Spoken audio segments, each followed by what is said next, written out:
திமுக தான் எங்கள் எதிரி. எல்லா பேரும் நேத்து கட்சி ஆரம்பிச்சவர் கூட நாங்கள் திமுகவை எதிர்ப்போம் அப்படின்ட்டு இப்படி கையை வெட்டி எதிர்த்து என் நெஞ்சில் குடியிருக்கும் அப்படிங்கிறாரு. அந்த வார்த்தையே எங்க பட்டுக்கோட்டை கல்யாண சுந்தரத்தோட பாட்டில இருந்து கப்பி அடிச்சது. இரும்பு திரை பாட்டில் எழுதியிருப்பார், நெஞ்சில் குடியிருக்கும் அன்பருக்கு நான் இருக்கும் நிலைமை என்னவென்று தெரியுமா. அந்த வரியை எடுத்து என் நெஞ்சில் குடியிருக்கு. நான் இன்னைக்கு கேட்குறேன், குடியிருக்கிறவன் எப்போ வேணாலும் காலி வந்துட்டு போயிடுவேன். அவன் வாடகை குடியிருப்பேன், லீஸு குடியிருப்பேன், எதுக்கு குடியிருப்போம்னு கூட தெரியாமல் குடியிருப்பேன். அவங்க கட்சியோட சின்னத்தை பார்த்தீங்கன்னா 2 யானைக்குட்டி. அதை பார்த்தா எனக்கு முத்தூட் ஃபைனான்ஸ் இருக்குது பார்த்தீங்களா, விளம்பரம் போடுவாங்க பார்த்துருங்களா, 2 யானைக்குட்டி டிங் அப்படிங்க. அந்த முத்தூட் ஃபைனான்ஸ் விளம்பர கம்பெனியோட அந்த சின்னத்தை எடுத்து கட்சி சின்னமாக வச்சுக்கிட்டு இது ஒரு கட்சி. அந்த கட்சி தலைவர் தொண்டர்களுக்கு உரையாற்றுகிறார். எப்படி? மும்மொழி கொள்கை இப்போ ஒரு புது பிரச்சனையை கிளப்பிக்கிட்டு இருக்காங்க ப்ரோ. மும்மொழி கொள்கை அப்படின்ட்டு அவர் ஒரு பேப்பர் அந்த உட்காந்துருக்கவங்கெல்லாம் மும்மொழி கொள்கையை பற்றி பேசுகிறான்னா இப்போ தான் பரீட்சையில் பிட்டு எழுதிக்கிட்டு இருக்காரு அப்படின்ட்டு. என்ன சொல்கிறதுன்னு தெரியாமல் மும்மொழி கொள்கைக்கு பேப்பரை ஒரு 15 நிமிஷம் தேடிக்கிட்டு இருக்காரு ஒரு தலைவர். ஆனால் இன்னைக்கு அந்த மும்மொழி கொள்கை திட்டத்தை தெளிவாக பேசியான்னா ஒன்றை பாசிசம்ங்கிறாரு, இன்னொன்று பாயாசம்ங்கிறாரு. பாசிசம் என்பது மக்களை கொலை செய்த ஒரு இனத்தையே அழித்த ஒரு அரசியல் வடிவம்தான் பாசிசம். ஹிட்லர் என்ற ஒரு பாசிஸ்ட் கோடிக்கணக்கான யூதர்களை கொலை செய்தான், அந்த இனப்படுகொலை செய்தான். அந்த பாசிசம்னா என்னங்கிற அந்த கொடுமையை தன் தொண்டர்களுக்கு சொல்றதுக்கு வழி இல்லாமல் பாசிசம் பாயாசம்னு நக்கல் பண்ணிக்கிட்டு அந்த குரூப்புகள்லாம் இப்படி துண்டை அப்படி சுற்றிட்டு என்ன ஆக போகிறோமோ வந்து உட்காந்துருக்க முடியான்ட்டு. எடப்பாடி பழனிசாமி என்ன பேசுகிறாரு? இவ்வளவு நாள் பார்த்தீங்கன்னா பாஜகவுக்கும் எங்களுக்கும் எந்த ஒட்டும் இல்லை, உறவும் இல்லை அப்படின்னார். யார்? டி ஜெயக்குமார், முன்னாள் அமைச்சர். அவர் வாய் ஒன்று போதும் அதிமுகவை போட்டு தள்ளுறதுக்கு, வேற யாருமே தேவையில்லை, அவர் ஒருத்தர் போதும். காரணம், இந்த மழை காலத்தில் பார்த்தீங்கன்னா இந்த தவளை கத்தும் பார்த்துருக்கீங்களா? எப்படி கத்தும் பார்த்துருக்கீங்களா? லேசாக மழை வந்தோடனே அது வரைக்கும் அந்த தவளை எங்கே இருக்குன்னே தெரியாது. மழை பேஞ்சோன்னே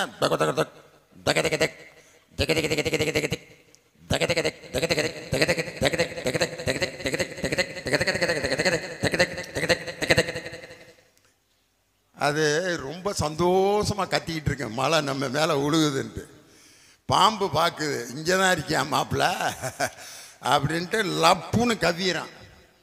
அந்த மலைக்கு கத்துகின்ற தவளை எப்படி பேசி கொண்டிருக்கிறதோ அதுபோலத்தான் முன்னாள் அமைச்சர் டி ஜெயக்குமாரும் பாஜகவினுடைய தலைவரான அண்ணாமலையும் எந்த நேரம் பார்த்தாலும் தவளை போல் பேசி கொண்டிருக்கிறார்கள்.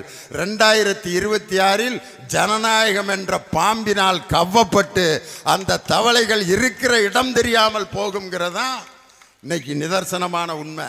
இன்னைக்கு அதிமுக கூட்டங்கள்லாம் நடந்துக்கிட்டு இருக்க, ஒவ்வொரு நாளும் டிவியில் பார்த்தீங்கன்னா கண்கொள்ளா காட்சியாக இருக்கு. இன்னைக்கு பார்த்தீங்கன்னா முன்னாள் பால்வளத்துறை அமைச்சர் ராஜேந்திர பாலாஜி சால்வை போட வந்தவன பலார்னு கன்னத்தில் அரைஞ்சு ஏயா அவன் அடி வாங்கினவன் நாளை முன்னே அவன் என்ன நினச்சிட்டு போயிருப்பான் யோசனை பண்ணி பாருங்க. முன்னாள் பள்ளி கல்வித்துறை அமைச்சர் செங்கோட்டையன் கலந்து கொண்ட மேடையில் ஒரு 25 பேர் சேரை தூக்கிட்டு ஒருத்தன் மேலே ஒருத்தன் அடிக்கிறான். அவர் இப்படியே அமைதியாக இருங்களா, முடியா போயா அப்படின்ட்டு போகிறான். எடப்பாடி பழனிசாமி அவர்கள் கலந்து கொண்ட ஒரு மேடையில் அவர் பேச ஆரம்பிக்கிறார். வேலூரில் கூட்டம் பூரா கிளம்பி போயிட்டு இருக்கு. முன்னாள் வணிக வரித்துறை அமைச்சர் வீரமணி, யாரும் கலைந்து போக வேண்டாம், நமது வருங்கால முதலமைச்சர் பேச போகிறாரு அப்படின்னு சொன்னோன்னே, எடப்பாடி பழனிசாமி பேச போகிறாருன்னு சொல்லியிருந்தா கூட உட்காந்துருந்துருப்பாங்க. வருங்கால முதலமைச்சர்னு சொன்னேன், அட போப்பா அப்படின்ட்டு கிளம்பி எல்லாம் போயிட்டே இருக்காங்க. இப்படி கூட்டங்களெல்லாம் நம்ம பார்த்துக்கிட்டு இருக்கும் பொழுது எங்கள் கரம்பக்குடியில் அரங்கு நிறைந்த மாநாடு ஒன்றை எங்கள் தளபதி மு.க. ஸ்டாலினோட பிறந்தநாள எவ்வளோ பெரிய கூட்டம். சென்னையில் கண்ணகி நகரில் முன்னாள் முதலமைச்சர் எங்கள் அண்ணன் காலடிச்சாமி என்ற எடப்பாடி பழனிசாமி அவர் மேடையில் பேசுகிறப்ப எம்ஜிஆருடைய பிறந்தநாள் விழா பொதுக்கூட்டத்தில் பேசுகிறப்ப என்ன பேசினார் தெரியுங்களா? மக்கள் தலைவர் எம்ஜிஆர் அவர்கள் பாடிய பாடல், எம்ஜிஆர் அது என்ன பாட்டுன்னு தெரியல, ஏதோ ஒரு பேப்பரில் எழுதி வச்சு 15 பேப்பரை புரட்டிக்கிட்டு இருக்கார். எம்ஜிஆர் அவருடைய பாடல், எம்ஜிஆர் அந்த பேப்பரை கூடப்பா அப்படின்னா அவன் ஏதோ ஒரு பாட்டு எழுதி வச்சிருக்கான். அதை வாங்கி பிரட்டுன்னு பிரட்டி எந்த பாட்டுக்காக இந்த பிரட்டுனார்னா, எம்ஜிஆர் அவர்கள் பாடிய பாடல் இருந்தாலும் மறைந்தாலும் பேர் சொல்ல வேண்டும், இவர் போல யார் என்று ஊர் சொல்ல வேண்டும் என்று எங்களை பார்த்து தான் எம்ஜிஆர் பாடினாராம். யாரு? இவர் போல யார் என்று ஊர் சொல்ல வேண்டும்னு எடப்பாடி பழனிசாமியை பார்த்து எம்ஜிஆர் பாடினாராம். ஐயா உண்மைதான். உங்களை மாதிரி உலகத்தில் யாருமே முதல்வர் பதவியை வாங்கியிருக்கவே முடியாது. அண்ணன் மெத்தடு இருக்கு பாருங்க, முதலமைச்சராக வந்த மெத்தடு. இந்தியாவில் எந்த முதலமைச்சராவது இந்த மெத்தடில் முதலமைச்சராக வந்தாங்களா? அந்த அம்மையார் சசிகலா அம்மையார் உட்காந்துருக்காங்க. அவர் நின்னவர் திடீர்னு பார்த்தா ஆளை காணோம். அந்த ரைட் சைடில் நின்னவர் திண்டுக்கல் சீனிவாசன், ஓ பன்னீர்செல்வம் அந்த அம்மா பக்கத்தில் உட்காந்துருக்காங்க. திடீர்னு ஓ பன்னீர்செல்வம் காலுக்கு அடியில் யாரோ பாம்பு ஓடுற மாதிரி கேட்டிருக்கு. அப்படின்னு பார்த்தா ஐயா போயிட்டு இருக்காரு. எங்க? காலுக்கு நாற்காலிக்கு இடையில. அதுக்கு அடுத்து திண்டுக்கல் சீனிவாசன், யார் அது அப்படின்னு பார்த்தா அண்ணன் பாஞ்சு போய் அந்த அம்மாவோட காலை பிடிச்சி அந்த அம்மா எந்திரிச்சு பழனிசாமி அப்படின்ட்டு தோள்பட்டையில் கையை வச்சு, என் தொண்டன் சிறந்த உழைப்பாளி எடப்பாடி பழனிசாமியை நான் முதலமைச்சர் ஆக்குகிறேன். அப்போ ஒரு அழுகை போட்டார் பார்த்தீங்களா எடப்பாடி பழனிசாமி. அந்த அம்மா நம்பிட்டாங்க அந்த அழுகையை பார்த்துட்டு. தங்கமான மனுஷன், நம்மளை ஏமாற்ற மாட்டார் அப்படின்னு சொல்லி அந்த அம்மாவை ஏமாற்றி துரோகம் செய்த ஒரு மனிதன் எங்கள் தலைவர் தளபதி அவர்களை கை நீட்டி பேசுவதற்கு எந்த யோக்கியதையும் இல்லாத எடப்பாடி பழனிசாமி ஸ்டாலின் இந்த நாட்டுக்கு ஒன்றும் செய்யவில்லைன்னு சொல்லிட்டு இருக்கார். இன்னைக்கு நான் சொல்கிறேன், எதுக்காக அந்த தலைவருக்கு இவ்வளவு பெரிய பிறந்த நாள். இன்னைக்கு நம்ம சகோதரிகள்லாம் பார்க்குறாங்க. அதில் ஒரு அம்மா, வயசான அம்மா அப்படியே பார்க்குது என்ன, இவன் டிவியிலே 1.5 மணி நேரம் பேசுவானே, இந்த ஆள் எப்போ பேசிட்டு போகிறது, நம்மெல்லாம் வீட்டுக்கு போகிறதான் ஏக்கா அப்படின்ட்டு இப்படியே கண்ணை கசக்கிறாங்க அந்த அம்மா. ஆனால் சிரிப்பை பாருங்க. நான்லாம் அப்படி நீங்கள் திட்டுவீங்கன்னு உங்கள் முகத்தை பார்த்துக்கிட்டே பேசுனேன். ஆனால் யாருடைய முகத்திலையும் அந்த கோபம் இல்லை. நம்ம வீட்டுக்கு என்றைக்கு வேணாலும் போய் சாப்பிட்டு தூங்கிக்கலாம், தம்பி லியோனி பேச்சை சந்தோஷமாக கேட்போம்னு சொல்லி அந்த மகிழ்ச்சியோடு எங்களுடைய சகோதரிகள் உட்காந்துருக்காங்க. அதனால தான் நம்ம ஒன்றிய செயலாளர்கிட்ட நான் கேட்கல எவ்வளவு நேரம் பேசுகிறதுன்னு. ஒரு ஊரில் போய் கேட்டேன், ஐயா நாங்கள் பட்டிமன்றம் நடத்த வந்திருக்கோம், எவ்வளோ நேரம் நடத்துறதுன்னு. ஊர் தலைவர் வந்து, நீங்கள் எவ்வளோ நேரம் வேணாலும் பேசுங்க தம்பி, நாங்கள் 15 நிமிஷத்துக்கு மேலே உட்காந்துருக்க மாட்டோம் அப்படின்னா. அதுக்கு ஏன்டா நீ திண்டுக்கல்லேருந்து கூட்டி வந்தீங்கன்னு. ஊர் முழுதும் கொலா கட்டியிருக்கம்யா, எல்லாம் வீட்டில் படுத்துக்கிட்டே காட்டுக்கு இருப்பாங்க, நீ மேடை போட்டு பேசிட்டு வீட்டுக்கு போ. இவர்கள்லாம் வீட்டில் படுத்துக்கிட்டே காட்டுக்கு இருப்பாங்களாம். நான் வெறும் நாற்காலியை பார்த்து பேசுகிறதுக்கு எடப்பாடி பழனிசாமியா இல்லை அண்ணாமலையா? லட்சம் பேர் திரண்டிருந்தாலும் மக்கள் ரசிக்க சிரிக்க சிந்திக்க எப்படி பேச வேண்டும் என்று கற்றுக் கொடுத்த முத்தமிழறிஞர் டாக்டர் கலைஞரோட கையை பிடிச்சிட்டு மேடைக்கு வந்தவன் திண்டுக்கல் லியோனி. சாதாரணமான ஆளுக்கிட்டே நாங்கள் ட்ரைனிங் எடுத்திருக்கோம். நான் அன்னைக்கு ஒரு ஆள் 20 பேரோடு அப்படி வந்தேன் மெட்ராஸில். ஒரு அதிமுகக்காரன் ஏதோ பெரிய எம்பி ஆகிட்டான் போல இருக்கு அப்படின்னு பார்த்தா, யாரா பெரிய புடை சூழ வர்றேன் அப்படின்னு கேட்டால் 6வது வார்டு துணை செயலாளருங்க அப்படிங்கிறான். 6வது வார்டு துணை செயலாளர் 15 பேரோட நெஞ்சை வடைச்சிக்கிட்டு வர்றான். எங்கள் அமைச்சர் என் தம்பி மையநாதன் பாருங்க, எவ்வளவு எளிமையாக ஒரு அமைச்சர் உட்கார்ந்துருக்காருன்னா, இதுதான் திமுகவில் இப்படி ஒரு எளிமையும் மக்கள் பணியும் வேற எந்த கட்சியிலையும் நீங்கள் பார்க்க முடியாது. என் தலைவரை பார்த்து ஏன் இவ்வளவு கோபம், இவ்வளவு ஆத்திரம்? இந்த முகம் தமிழ்நாட்டில் இருக்க அவ்வளவு பேர்த்தோட மனசுலையும் பதிஞ்சிருச்சு. அதுதான் அவங்களுக்கு ஆத்திரம்னா ஆத்திரம். எந்த கூட்டத்தில் போனாலும் இந்த தலைவரை பார்க்கணும் தொடணுன்ட்டு பெண்கள் ஒடியாந்து இதில் அவங்க ரொம்ப கோபமாக இருக்கிறதுக்கு என்ன காரணம்னா, மாணவர்களும் மாணவிகளும் என் தலைவரை பார்த்து அப்பா அப்பான்னு கூப்பிட்றாங்க பார். இந்த அப்பான்னு எப்படி கூப்பிட ஆரம்பித்தாங்க தெரியுமா? ஒரு நாள் சிவகாசியில் இருக்க பட்டாசு தொழிலாளர்களுடைய அந்த விபத்தில் பாதிக்கப்பட்ட தொழிலாளர்களை பார்க்க போகிறார். பார்க்க போகிறப்ப பக்கத்திலேயே சூலக்கரை அப்படிங்கிற ஒரு ஊரில் அன்னை சத்யா ஆதரவற்ற குழந்தைகள் இல்லம் அப்படின்னு ஒரு இல்லம் இருக்கு. அதாவது அப்பா அம்மாவை இழந்த குழந்தைகள் ஒரு 70 பேர் இருக்கக்கூடிய ஒரு இல்லம். அந்த இல்லத்தையும் பார்க்கலாம்ட்டு முதலமைச்சருடைய திட்டத்தில் போட்டுட்டு போயிட்டுருக்கார். முதலமைச்சர் போகிறப்ப எப்படி போவாங்க பார்த்துருக்கீங்கள? முன்னாடி ஒரு 5-6 வாகனம் போகும், பிளாக் அப்படி சஃபாரி போட்டு ஒரு 15 பேர் வாவர் 5 1 தேவுட்டர் மைக் 1 மைக் 2 மைக் 3 போயிட்டே இருக்கு. திடீர்னு முதலமைச்சர் பார்த்துட்டு வண்டியை நிப்பாட்டியா அப்படின்னாரு. ஏன் தலைவரை? நிறுத்தியா, ஸ்டாப் அப்படின்னாரு. உடனே எஸ்காட்ல mike 1 over, mike 1 mike 2 over, mike 4 stop stop. முதலமைச்சர் asked to stop the vehicle. Over over over over over. சக் சக் சக் சக் சக். அவளை வண்டி நின்றுச்சு. எதுக்குடா நிறுத்த சொன்னார்னு பக்கத்தில் இருக்க செக்யூரிட்டி பிஏலாம் பார்க்குறாங்க. கதவை திறந்துட்டு பக்கத்தில் இருக்க பேக்கரியில் போகிறாரு. எதுக்குடா பேக்கரிக்கு போகிறாரு? காலையில் தான் சாப்பிட்டாரு அப்படின்ட்டு நேராக பேக்கரிக்கு போவேன். அந்த பேக்கரிக்காரையும் முழிக்கிறான். அவனுக்கு எப்படி இருந்திருக்கான்?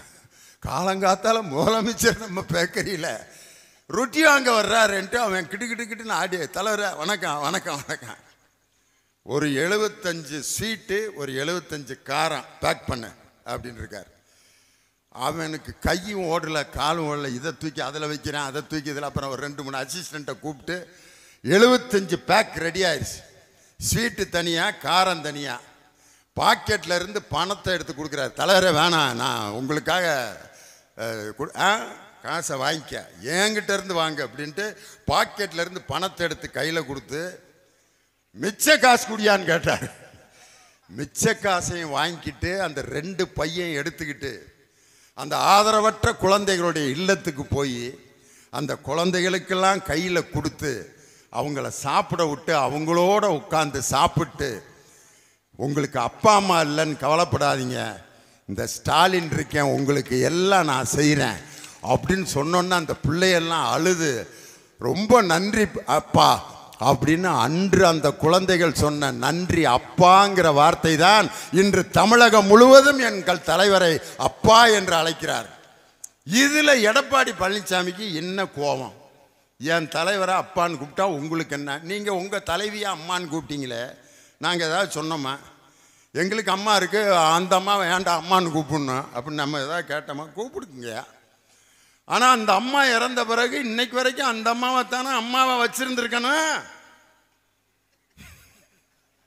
இடையில ஒரு அம்மாவை ஜோடிச்சு கொண்டு வந்தீங்களே, சின்னம்மாவை அம்மாவாக்கி அந்த அம்மாவை பொன்னம்மாவாக்கி இப்போ தலையில் துண்டை போட்டு உட்கார வச்சு அம்மாவை மாற்றியவர்களுக்கு அப்பாவின் அருமை எப்படியா தெரியும்? இன்னைக்கு நான் கேட்குறேன், அப்பாங்கிற சொந்தம் சாதாரணமான சொந்தமா? ஏன் நம்ம பெரியார் ஐயாவை தந்தைன்னு கூப்பிடுறோம்?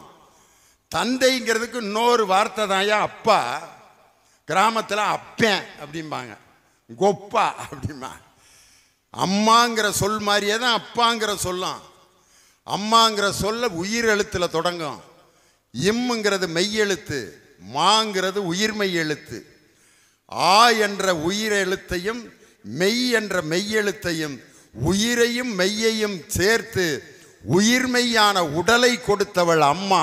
அதனால தான் ஆ இம்மா என்று தமிழன் உயிரெழுத்து மெய்யெழுத்து உயிர் மெய்யெழுத்து. அப்பாவும் அதே மாதிரி தான். ஆ உயிரெழுத்து, இப்பு மெய்யெழுத்து, பா உயிர் மெய்யெழுத்து. உண்மையிலே ஒரு அப்பாங்கிறது அது எல்லாரும் நினச்சிக்கிட்டு இருக்கேன். அப்பன்லாம் ஒன்று எங்கள் அம்மா தான், தாய் தான். பெத்த தாய் குழந்தைய இடுப்பில் தான் தூக்கிட்டு போவா. தூக்கிட்டு போகிறப்ப கேட்பாங்க, ஏமா அவன் பிள்ளைய இடுப்பில் தூக்கிட்டு போகிற? நான் பார்க்குறத இந்த பிள்ளை பார்த்தா போதுங்க. ஆனால் அப்பன் குழந்தைய எங்கே தூக்கிட்டு போவான்னா தோள்பட்டையில் வச்சு தூக்கிட்டு போவான். ஏண்டான்னு கேட்டால், நான் பார்க்காத உலகத்தை கூட என் பிள்ளை பார்க்கணும்டா அப்படின்னு நினைக்கிறவன் தான்டா அப்பன். அதனால தான் உங்கள் அம்மா தானே அடிமை பெண் படத்தில் பாட்டு பாடினாங்க. உங்கள் அம்மையா அடிமை பெண்ணில் முதல் பாட்டு எம்ஜிஆரை மடியில் போட்டுக்கிட்டு பாடுவாங்க ஒரு பாட்டு. அம்மா என்றால் அன்பு, அப்பா என்றால் அறிவு, ஆசான் என்றால் கல்வி, அவரே உலகின் தெய்வம். அவங்களே சொல்லிட்டாங்க. அம்மா என்றால் அன்பு. அந்த அம்மா யார் அன்பு செய்யணும்னு தெரியாமல் அன்பு செஞ்சதுனால தான் இன்னைக்கு அந்த கட்சி எங்கே கிடக்குதுன்னே தெரியாமல் கிடக்குது. அப்பா என்றால் அறிவு. எங்கள் சகோதரிகளுக்கும் சகோதரர்களுக்கும் பெண்கள் வீட்டை விட்டு வெளியே வந்தால் அது நல்லதில்லை என்று கிடந்த பெண்களை படிக்க வைத்த அப்பா யாருன்னா எங்கள் தங்க தளபதி தமிழகத்தின் முதலமைச்சர் மு.க. ஸ்டாலின். நான் சின்ன பையனாக இருக்கிறப்ப எங்கள் ஊருக்கு ஜவஹர்லால் நேரு வந்தார். ஜவஹர்லால் நேரு வந்தப்போ எங்கள் வீட்டுக்கு பக்கத்தில் இருக்க ரவுண்ட் ரோட்டில் மீட்டிங்கு. அப்போ 1965. அப்போ நான் 7 வயசு வயது, 63 64 5 வயசு பையன். நான் 4 வயசோ 4.5 வயசோ. எங்கள் அப்பா நேரு வந்திருக்காரு, கூட்டத்துக்கு வாடா அப்படின்னு கூட்டிகிட்டு போகிறாரு. அப்பா நேரு யாருப்பா? பெரிய தூரத்தில் அந்த மேடை, அந்த வளர்த்தியா வர்றாரு பாடுறா, அவர் தாண்டா காமராஜர். இவ்வளோ பெருசாக அப்படி கையோடு அப்படி வந்தார். ஐயா காமராஜர், நம்மெல்லாம் இன்றைக்கி படிக்கிறோம்னா அந்த தெய்வம் ஆரம்பித்த பள்ளிக்கூடத்தினால தான் லியோனிலாம் இன்றைக்கி படித்து வாத்தியார் ஆயிருக்கேன்ட்டு அந்த மனுஷனை தூரத்துலேருந்து கும்பிட்டேன். அந்த சிவப்பாக வர்றாரு பார், அவர் தான் நேரு, இந்தியாவோட பிரதமர் அப்படின்னு காமிச்சார். அந்த நேரு கூட்டத்தை முடிஞ்சோன்னே அவருக்கு போட்ட மாலையெல்லாம் ஒரு டிராக்டர் நிறைய குமிஞ்சிருச்சு. அந்த மாலைக்கு நடுவில் நேரு ஒரு சேர் போட்டு உட்காந்துக்கிட்டு அந்த மாலையை பூரா அப்படி தூக்கி போட்டுக்கிட்டே வந்தார். அப்படி வர்றாரு. எங்கள் அப்பா அந்த நேரு போடுற மாலை என் பிள்ளை கழுத்தில் உழுகட்டும் அப்படின்னு சொல்லி என்னைய தோளில் தூக்கிட்டு இங்கிட்டு அங்கிட்டும் ஓடியாடுறாரு. அந்த நேரு தூக்கி போட்ட மாலை அப்படியே வந்துச்சு. எங்கள் அப்பா அப்படியே என்னை நவத்தி அந்த மாலையை என் கழுத்தில் வாங்க வச்சுட்டு, டேய் இந்தியாவோட பிரதமருடைய மாலை உன் கழுத்தில் விருந்திருக்குடா, நீ அரசியலில் பெரிய ஆளாக வருவடான்ட்டு எனக்கு எங்கள் அப்பா கொடுத்த அந்த முத்தம் தான் இன்னைக்கு திமுகவினுடைய கொள்கை பரப்பு செயலாளராக இந்த மேடையில் நான் பேசிகிட்டு இருக்கேன். அப்பாங்கிறது சாதாரண சொந்தம் இல்லை. இன்றைக்கி நம்ம சகோதரிகள்லாம் இவ்வளவு மகிழ்ச்சியாக இன்றைக்கி உட்காந்துருக்கிறதுக்கு என்ன காரணம்? மாதம் 1000 ரூபா டக்கு டக்கு டக்கு டக்குன்னு பேங்க்கில். ஆம்பளையெல்லாம் நினைக்கலாம், இதை எங்களுக்கு கொடுத்துருக்கலாம்ல, நாங்கள் தானே குடும்ப தலைவன், ரேஷன் கார்டில் என் பேர் தான் இருக்குது, எங்களுக்கு கொடுக்காம அதுகளுக்கு கொடுத்து ஏற்கனவே மதிக்க மாட்டேங்குதுங்க, இதில் அதுகளுக்கு வேறு 1000 ரூபாயை கொடுத்துருக்காங்க. ஏன் கொடுத்தாருன்னா தலைவர், இந்த இப்போ நான் மேடைக்கு வந்தேன், ஒருத்தர் லியோன் என்ன அப்படின்னாரு. என்னென்னத்தை காலையிலேருந்து சாப்பிட்டாரோ. ஆமாம் தம்பி அப்படின்னு அண்ணே அப்படின்னாரு. அவர் மேலே இருந்த காற்றை உறிஞ்சேன். இன்னும் எனக்கு கிருகிருன்னு வருது, ஒரு கட்டிங் அடித்த மாதிரி. அப்படியே எல்லோரும் நீங்கள் என்னைய சந்தேகப்பட்டிருப்பீங்க. அந்த 3 பேர் அப்படின்னாங்க, அவ்வளோதான். அவர்கிட்டலாம் இந்த 1000 ரூபாயை கொடுத்தா என்ன ஆகும் யோசனை பண்ணி பாருங்க. நான் ஆம்பளையில குற்றமே சொல்லலை, அவங்களுடைய இயல்பு. ஒரு 1000 ரூபாயை பேங்க்கில் எடுத்துகிட்டு வர்றப்ப அப்புறம் மாப்பிள்ள அப்படின்னா 500 ரூபா முடிஞ்சிச்சு. ஒரு ஆப்பை வாங்குவாங்க, 2 சுக்கா வாங்குவேன், ஒரு ஆப்பாயில் வாங்குவேன், இன்னொரு விட்டு எடுமாப்பிள்ள அடுத்த மாதம் கொடுக்குற காசில் பார்த்துக்கலாம் அப்படின்ட்டு 1000 ரூபாயும் ஜோலியை முடிச்சுட்டு 2 சாக்கடையில் படுத்து கிடக்கும். நடக்குது. என் சகோதரிகளுக்கு ஏன் என் தலைவர் கொடுத்தாருன்னா, அவங்கள்ட்ட கொடுத்ததை எல்லாத்தையும் பத்திரமா வச்சிருக்கத அவங்க மட்டும்தான். குறிப்பாக தாலி ஆம்பளைய கட்டணும்னு ஒரு சிஸ்டம் வச்சுருந்தா ஒருத்தன் கழுத்துலையாவது 1 கிராம் இருந்திருக்குமா? ஆம்பளைகளுக்கு தாலி கட்டி விட்டுருந்தா 1 கிராம் இருந்தால் கூட கொடுத்து கட்டிங்க போட்டு மஞ்சளை கட்டி தொங்க விட்டுருவேன். ஆனால் என் சகோதரிகள் பாருங்கள், என்ன கஷ்டம் வந்தாலும் அந்த தாலி கொடியை மட்டும் விட்டு கொடுக்க மாட்டாங்க. கோயிலில் கொஞ்சோண்டு குங்குமம் கொடுத்தா வாங்கி இங்கே கொஞ்சம் வச்சு, இந்த கோட்டுக்கு நடுவில் கொஞ்சம் வச்சு, செவுத்து பக்கம் திரும்பிக்கிடுவாங்க. திரும்பி அந்த குங்குமத்தை எடுத்து அப்படின்னு அந்த தாலி கொடி மேலே அமுக்கி அப்படி கண்ணில் ஒத்திக்கிடுவாங்க. நான் ஒரு அம்மாட்ட கேட்டேன், ஏமா இந்த அமுக்கிற குங்குமத்தை வச்சு? அதில் அவர் இருக்கார், அவங்க வீட்டுக்காரர் இருக்காரான். அதுக்குள்ளே அவன் தண்டி இருக்கான், புளி மூட்டை ராமசாமி மாதிரி.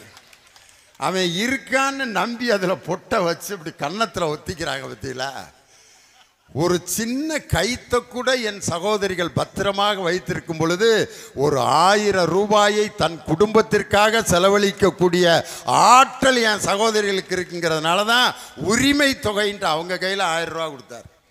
ஒரு 3 வருஷத்துக்கு முன்னாடி வீட்டிலலாம் இன்றைக்கி பாருங்க, அந்த சப்ஜெக்டே தொட முடியாது. காரணம், இன்றைக்கி ஒரு எங்கள் தாத்தா காலத்துலலாம் புள்ள குட்டி எக்கச்சக்கமாக பெற்றிருக்காங்க. எங்கள் தாத்தாக்கெல்லாம் 16 பிள்ளைய. எப்படித்தான் பெத்தார? உண்மையில ஒல்லி அந்த தான் இருப்பார். சேரில் உட்காந்துருக்காரு எங்கள் தாத்தா. 3 அடி தள்ளி எங்கள் பாட்டி சேருக்கு பக்கத்தில் இப்படி நிற்கிது. அதை பார்த்தா அதை விட வத்த கருவாடு மாதிரி இருக்குது. 16 பிள்ளைய.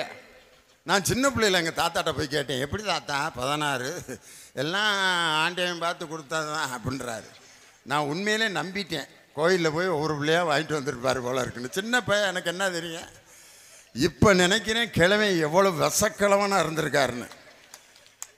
ஏன் 16 பிள்ளை அன்றைக்கி பெற்றாங்கன்னா, வேறு என்டர்டெயின்மெண்ட்டே இல்லை. அன்றைக்கி டிவி கிடையாது, சினிமா கிடையாது, மொபைல் ஃபோன் கிடையாது, இன்ஸ்டாகிராமு, வாட்ஸ்அப்பு, ஆகாகா ஓகாகா, டிவி ஒன்றும் இல்லை. லியோனி பட்டிமன்றம் ஒன்றும் இல்லை. என்ன தான் செய்வார் கிழவியை கல்யாணம் பண்ணி வச்சுட்டு உட்காந்துருக்கேன். ஒன்றும் இல்லை, சும்மாவே சாப்பிட்டு எவ்வளோ நேரம் உட்காந்துருக்குது. அப்புறம் சாப்பிட்டியா அப்படின்னாரு. எங்கள் பெரியப்பா பிறந்துட்டார். இங்கே தான் உட்காந்துருக்கியான்னாரு. எங்கள் அத்தை பிறந்துருச்சு. இங்கிட்டு கொஞ்சம் திரும்பு அப்படின்னாரு. எங்கள் அப்பா பிறந்தார். கரண்ட்டு கட்டாச்சு. எங்கள் சின்னத்தை பிறந்துருச்சு. இப்படித்தான் வாட்டுக்கு வருஷத்துக்கு ஒரு தடவை ஒரு குதிரை வண்டி வரும். எங்கள் கிளவியை ஏற்றிட்டு போங்க, பெற்று கொண்டு வந்துடுவாங்க. திருப்பி அடுத்த 10ஆவது மாதம் குதிரை வண்டி அதுவாக வந்துடும். அந்த வண்டிக்காரனை கேட்பார், உனக்கு எப்படி அது எல்லாம் சரியாக இருக்கேன் ஏற்று தாத்தா. அப்படியே டீ குடிக்கிற மாதிரி பஞ்சம்லாம் பின்னி பெடல் எடுத்திருக்காங்க. இதை பார்த்துட்டு தான் பாரதி எழுதுனான், எந்தையும் தாயும் மகிழ்ந்து குலாவி இருந்ததும் எங்கள் நாடுன்ட்டு. அப்படி வாழ்ந்தாங்க. அப்படியே விட்டுருக்கலாம் நம்ம தாத்தா பாட்டியோட. இடையில இந்திய அரசாங்கம் குடும்ப கட்டுப்பாடு அப்படின்னு ஒரு திட்டத்தை கொண்டு வந்து, 2 பெருக இன்பமாய் வாழ்க, நாம் இருவர் நமக்கு இருவர். அவனால எல்லாம் 2 பெற்றுட்டு இருந்தேன். சரி, இதையும் கண்ட்ரோல் பண்ணிடுவான் அப்படின்ட்டு 2 பெற்றால் இன்பமயம், 1 பெற்றால் ஒளிமயம் அப்படின்ட்டு நம்மளை பிள்ளைகளையே பெக்க விடாமல் குடும்ப கட்டுப்பாடு பண்ணின வாத்தியார்களுக்கு சம்பள உயர்வுலாம் கொடுத்தாங்க.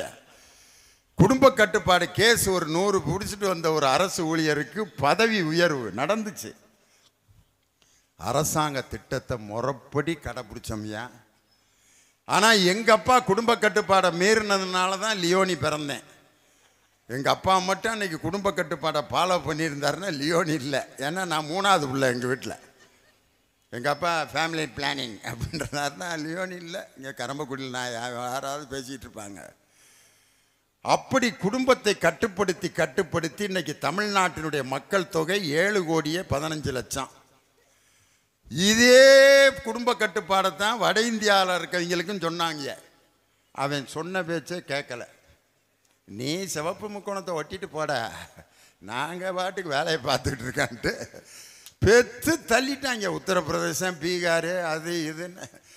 நம்ம குடும்ப சிவப்பு முக்கோணம் அன்னைக்கு போட்டிருப்பாங்க, அதை நம்ம வீட்டில் ஒட்டுவாங்க. 2 பெருக இன்பமாய் வாழ்க. குடும்ப கட்டுப்பாடுக்குன்னு தனி டிபார்ட்மெண்ட், ஃபேமிலி பிளானிங் ஆஃபீஸர் அப்படின்னு ஒருத்தர் இருப்பார். ஆனால் அங்கே இருக்கவங்களுடைய சிவப்பு முக்கோணத்தை அவன் வீட்டில் இடம் இல்லாமல் உத்தரப்பிரதேசத்தில் தென்னை மரத்தில் ஒட்டிட்டு போயிட்டான். அந்த மரம் 2 காய்க்கு மேலே காய்க்க மாட்டேன்ருச்சு. மரம் கூட கடைப்பிடிச்சிச்சு சட்டத்தை. ஆனால் உத்தரப்பிரதேச மக்கள் கடைப்பிடிக்காம இன்னைக்கு அங்கே 23 கோடி பேர் இன்னைக்கு அங்கே மக்கள் தொகை. 20 லட்சம் பேருக்கு ஒரு எம்பி அப்படின்னு கணக்கு வச்சா இன்னைக்கு உத்தரப்பிரதேசத்துக்கு 120 எம்பி கணக்கு வருது. நமக்கு அதே 7 கோடி 15 லட்சத்துக்கு 20 லட்சத்துக்கு ஒரு எம்பின்னு வச்சா அதே 40 தான் வருது. உத்தரப்பிரதேசத்துக்கு 40 எம்பிக்கள் அதிகமாகவும் நமக்கு அதே எம்பிக்களில் 4 எம்பிக்களை குறைக்கக்கூடிய தொகுதி சீரமைப்பு என்ற சட்டத்தை அவர்கள் கொண்டு வரப்போகிறார்கள் என்று சொன்னவுடன் இந்தியாவிலே முதலில் கொதித்தெழுந்த ஒரே முதலமைச்சர் நம் தமிழகத்தினுடைய முதலமைச்சர். அனைத்து கட்சிக்காரங்களையும் கூப்பிட்டு அந்த அனைத்து கட்சி கூட்டத்தை எப்படி நடத்தினார்? எல்லா கட்சிக்காரங்க வாங்க வாங்க. டி ஜெயக்குமாருக்கெல்லாம் கை கொடுத்தாரு. வாங்க வாங்க. பாட்டாளி மக்கள் கட்சி அன்புமணிக்கு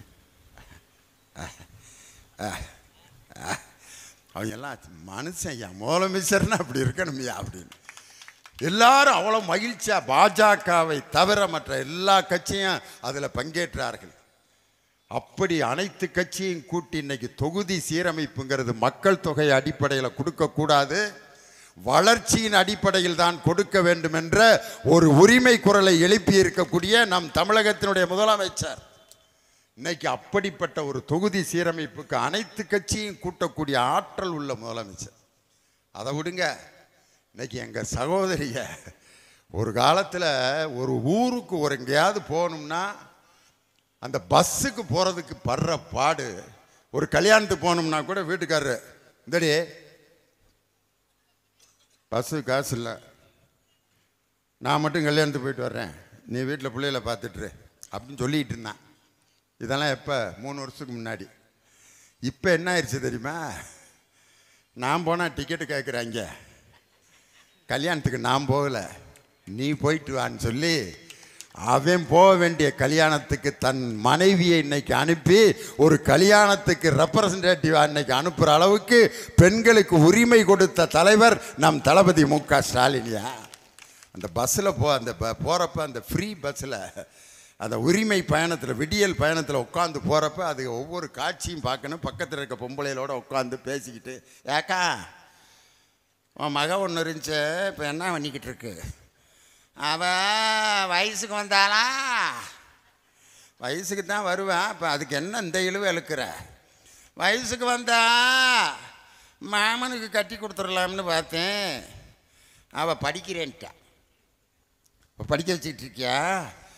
நான் இப்படித்தாக்கா என் பிள்ளைய கட்டி கொடுத்துட்டாக்கா, பரிசம் போட்டிருக்காங்க, என்ன பண்ணுறேன்னு தெரில. அவளும் படிக்கிறேன்னு சொல்கிறா. படித்து முடித்த பிறகு கல்யாணம்லாம் எப்படி பண்ணுறதுன்னு ஒருத்தருக்கு ஒருத்தர் அப்படியே பேசிக்குதுங்க. இன்னொரு அம்மா சொல்லுது, அப்படியா வயசுக்கு வந்த பிறகு உன் பிள்ளைய கட்டி கொடுக்காம படிக்க வைக்க போறியா? ஏன்? 12வது படிச்சுக்கிட்டு இருக்கிறா, அவளை காலேஜ் படிக்க வைக்கணும் அப்படின்னா கையில் காசு இல்லைன்னாங்க. ஆனால் இன்றைக்கி முதலமைச்சர் மாதம் 1000 ரூபாய் என் பிள்ளைக்கு தர்றேன்னாரு. என் பிள்ளைய நான் காலேஜில் படிக்க வச்சு கை நாட்டு போட்டுக்கிட்டு இருக்கிற என் பிள்ளை காலேஜ் படித்து அவள் பேருக்கு பின்னாடி பிஇ எம்ஏ எம்எஸ்சின்னு போடட்டுன்ட்டு அந்த பஸ்ஸில் ரெண்டும் பேசிக்கிற காட்சி. பஸ்ஸில் போகாட்டி இதெல்லாம் பேச முடியுமா? ஆம்பளை பண்ணுற ரகலையெல்லாம் பஸ்ஸில் உட்காந்து பார்க்குதுங்க. அந்த ஆம்பளை பக்கம் ஒருத்தன் தண்ணியை போட்டு வந்து உட்காடுறேன். கண்டக்டரு டிக்கெட் எடுங்க. எதுக்கு டிக்கெட்டு? எதுக்குடா? பொம்பளைகளுக்கு மட்டும் ஃப்ரீயா விட்ற அப்படின்ட்டு ரகலை பண்ணுறேன். அண்ணே பெண்களுக்கு தானே ஃப்ரீ, உங்களுக்கு கிடையாதுண்ணே. பின்னாடி கண்ணாடி போட்டு எங்கள் மாமியை எடுப்பார். இவங்க மாமியை கூட உலக போதையில் இருக்கேன். அவன் மாமனை கூப்பிட்டு உங்கள் மச்சானுக்கு டிக்கெட் எடுறான்னா அவன் ஒரு பதில் சொன்னான் பாருங்க. எங்கள் மாப்பிள்ளை பின்னாடி கண்ணாடி போட்டிருக்கவனை தானே கேட்க சொன்னார், நான் முன்னாடியிலடா கண்ணாடி போட்டிருக்கேன்னா. கண்டக்டர் வேலை எழுதி கொடுத்துட்டு இழந்த பழம் விற்றுக்கிட்டு இருக்கேன். இப்போ இதெல்லாம் பார்க்குதுங்க. ஒரு பஸ்ஸில் இப்படிலாம் நடக்குமா? ஒரு காலத்தில் பெண்கள் ஆண்கள்னு பஸ்ஸில் எழுதி போட்டிருப்பாங்க. இன்றைக்கி அந்த எழுத்தெல்லாம் காணாம். ஆண்களும் பெண்களும் சரிசமமாக ஒரு பேருந்திலே அமர்ந்து போகின்ற பாலின சமத்துவத்தை உண்டாக்கிய தலைவர் நம்முடைய தமிழக முதலமைச்சர். அது மாதிரி பெண்கள் உரிமை பயணம், பெண்களுடைய உரிமை தொகை விடியல் பயணம். இது மட்டுமா, தன்னுடைய பிள்ளை காலேஜில் சேர்த்துருச்சு ஒரு அம்மா, 40,000 ரூபா கட்ட சொல்கிறாங்க, 30,000 ரூபா பிரட்டிருச்சு. போய் சாமிக்கிட்ட அழுவுது, சாமி மாரியம்மா மாரியம்மா, மகளை காலேஜில் சேர்க்க போகிறேன் மாரியம்மா, 40,000 ரூபா கட்ட சொல்கிறாங்க, 30,000 ரூபா பிரட்டிட்டேன், ஒரு 10,000 ரூபா கைமாத்திருந்தா கொடு. மாரியம்மா என்ன பேங்காக நடத்திக்கிட்டு இருக்கு, அதுக்கிட்ட எங்கே போகிறது 10,000 ரூபா. மாரியம்மா அப்படியே பார்க்குது. மாரியம்மா என்ன சொல்கிற மாதிரி அதுக்கு காதில் விழுகுதுன்னா, என் வகுத்தரிச்ச உனக்கு தெரியாதுமா, என் முன்னாடி தான் 3 உண்டியல் வச்சுருக்கானுங்க, என் முன்னாடி தான் காசெல்லாம் போடுறாங்க, என் முன்னாடி தான் என்றானுங்க, என் கையில் இது வரைக்கும் ஒரு ஒரு 25 ரூபா கூட கொடுத்துட்டு போனதில்லை, 40 வருஷமாக இந்த சூலாயுதத்தை வச்சுக்கிட்டு இங்கே தான் நின்றுக்கிட்டு இருக்கேன், என்கிட்ட போய் 10,000 ரூபா கேட்குறியே, நான் எங்கே போவேன்? அப்போ தான் அந்த அம்மா யோசிக்குது, ஓம் பொழப்பே இப்படி கிழிஞ்சு போய் கிடக்குதா மாதிரின்னா அப்படின்ட்டு வெளியில் வந்தால் தமிழ்நாடு அரசினுடைய அறிவிப்பு, ஓம் மக +2 அரசு பள்ளியில் படித்திருந்தால் மாதம் 1000 ரூபாய் முதலமைச்சர் புதுமை பெண் திட்டத்தில் கொடுக்குறாருன்னு சொல்லி அந்த அறிவிப்பை பார்த்தவுடன் தன் மகளை காலேஜில் சேர்த்த பெண் இன்னைக்கு இப்படிப்பட்ட திட்டங்களை எல்லாம் கொடுத்து கொண்டிருப்பதுனால தான் என் தலைவரை பார்த்து எல்லாரும் கோவப்படுறதுக்கு அதுதான் காரணம், எதிர்க்கட்சி குரூப்புக. இன்னொன்று, என் தலைவர் அமைத்திருக்கக்கூடிய அந்த அற்புதமான கொள்கை கூட்டணியை எப்படியாவது உடைத்து விட வேண்டும் என்று கங்கணம் கட்டுகிறார்கள். ஆனால் அவங்க கட்டத்தான் கூட்டணி ரொம்ப ஸ்ட்ராங்காக ஃபார்ம் ஆகிக்கிட்டே இருக்கு.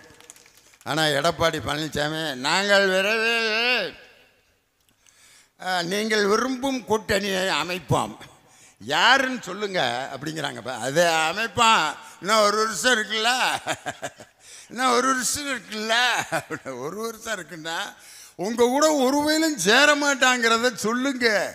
காரணம், இன்னைக்கு கட்சி கிழிஞ்சு போய் கிடக்குது. ஒரே ஒரு செய்தியை மட்டும் சொல்லி முடிச்சிடுறேன். ஜெயலலிதா அம்மா இறந்தப்ப அவங்க மேலே ஒரு தேசிய கொடி போட்டிருந்தாங்க. அந்த தேசிய கொடியை அந்த இராணுவ வீரன் ஒருத்தன் அட்டென்ஷன் அப்படின்ட்டு அந்த தேசிய கொடியை மடித்து எடுத்துகிட்டு வந்து யார் அந்த அம்மாவுக்கு அடுத்த வாரிசோ அவங்க கையில் கொடுக்கணும். யார் யார் நின்றுட்டு இருந்தா தெரியுமா? டிடிவி தினகரன், சசிகலா அம்மா, சுதாகரன், ஓ பன்னீர்செல்வம், எல்லாம். எடப்பாடி பழனிசாமி அங்கிட்ட 30வது இடத்துல நின்றுட்டு இருந்தார். அந்த தேசிய கொடியை கொண்டுட்டு வந்து அந்த இராணுவ ஊழியன் யார்கிட்ட கொடுக்கறதுன்னு முழிக்கிறான். அப்போ டிடிவி தினகரன் சசிகலா அம்மாவை கை காமிச்சார். அந்த அம்மா கையில் அந்த தேசிய கொடியை கொடுத்தாங்க. அந்த கொடி இப்போ எங்கே இருக்கோ, மன்னார்குடியில் இருக்கோ அல்லது டி நகரில் அந்த அம்மா வீட்டில் இருக்கா, அல்லது பீரோவில் வச்சு பூட்டியிருக்காங்களா, இல்லை பெங்களூர் ஜெயிலுக்கு கொண்டு போய் அங்கேயே வச்சுட்டு வந்துட்டாங்களா? ஆனால் என் தானை தலைவன் டாக்டர் கலைஞர் இருந்தபோது அவர் மீது போர்த்தப்பட்ட தேசிய கொடி, அதை எடுத்து அந்த இராணுவ ஊழியன் எங்கள் தங்க தளபதியோட கையில் அந்த தேசிய கொடியை கொடுத்தார். கொடுத்த 3 ஆண்டுகளில் மீண்டும் 2021 அந்த தேசிய கொடியை ஜார்ஜ் கோட்டையில் ஏற்றிய தலைவர் தான் எங்கள் தளபதி மு.க. ஸ்டாலின். 2026 ஆகஸ்ட் 15 அன்றும் தேசிய கொடியை கோட்டை கொத்தளத்தில் ஏற்றப்போவது எங்கள் தளபதி மு.க. ஸ்டாலின். எடப்பாடி பழனிசாமி எங்கே கொடியேற்றிக்கிட்டு இருப்பார்னா, செலுவம்பாளையம் ஊராட்சியில் அவர் வீட்டு முன்னாடி சின்ன கொடி கம்பத்தில் ஏற்றிக்கிட்டு இருக்கலாம். இது ஒரு வாய்ப்பு இருக்குது. இன்னொரு வாய்ப்பு எங்கன்னா, சேலம் ஜெயிலில் ஏற்றுறதுக்கு வாய்ப்பு இருக்குது. இன்று நமது சுதந்திர தினத்தை முன்னிட்டு கைதியான பழனிசாமி 636 என்ற கைதி நம்பர் உள்ள பழனிசாமி ஐயா அவர்களை கொடியேற்ற வரும்படி அழைக்கிறேன்னு சேலம் ஜெயிலில் வேணால் எடப்பாடி பழனிசாமி கொடியேற்றலாமே ஒழிய 2026 கோட்டை கொத்தளத்தில் எங்கள் தளபதி ஸ்டாலின் தான் ஆகஸ்ட் 15 அன்று கொடியேற்றுவார் என்று சொல்லி எங்களை எல்லாம் வியக்க வைத்த கரம்பக்குடி ரசிக பெருமக்களுக்கு என்னுடைய அன்பான வணக்கத்தை சொல்லி எங்கள் தளபதியின் கரத்தை வலுப்படுத்துவோம் என்று தொடங்கியது கறம்பக்குடியில் தேர்தல் பிரச்சாரம். நன்றி, வணக்கம்.